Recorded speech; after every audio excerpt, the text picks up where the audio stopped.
I watch these talk shows where there's so many people who have suffered from rape and sexual assault and molestation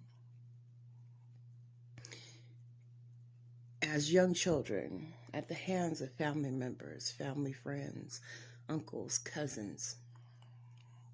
I too experienced molestation from a cousin who actually lived in the house with us when I was growing up. But then I started thinking along the lines of all the other things that my mother and God protected me from. And it wasn't just that cousin. There were family friends, extended step siblings, and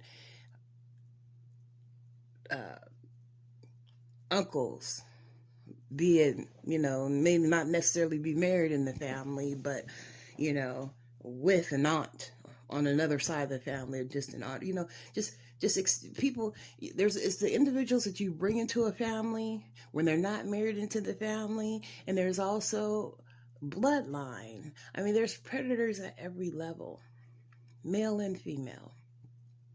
And I just got to thinking about all the opportunities that people had to violate me as a child, and how thankfully my mother kept me very close to her. I didn't spend the night over at people's homes, and she always kept a close eye on me, even when there was family gatherings.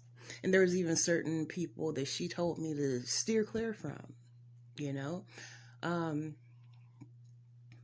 because those lines are not always clear. Sometimes you could pick up on somebody's spirit that they got the spirit of perversion on them, but you really can't accuse somebody of something that you never caught them in.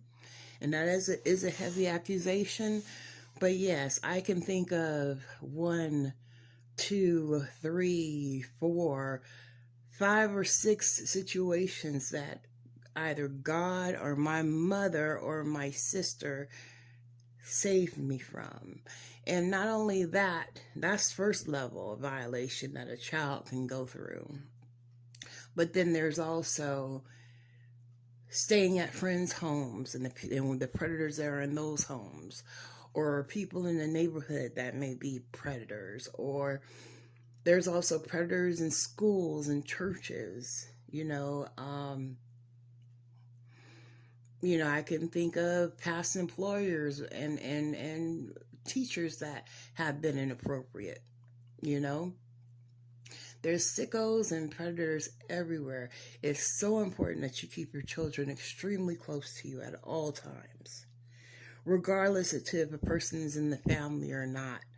Protect your children, because there's predators everywhere. I can think of 6 or 7 different situations where I got violated and didn't even realize I was violated, because being a child who is innocent, you don't even realize that you're being groomed, or you don't even realize that you're being violated.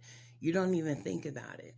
But as a grown person, you know what was done, or those behaviors were inappropriate, But innocence can even shield and protect a child's mind to the point that it's a distant memory that they don't even think about, unless they're triggered when they watch something toxic go on television.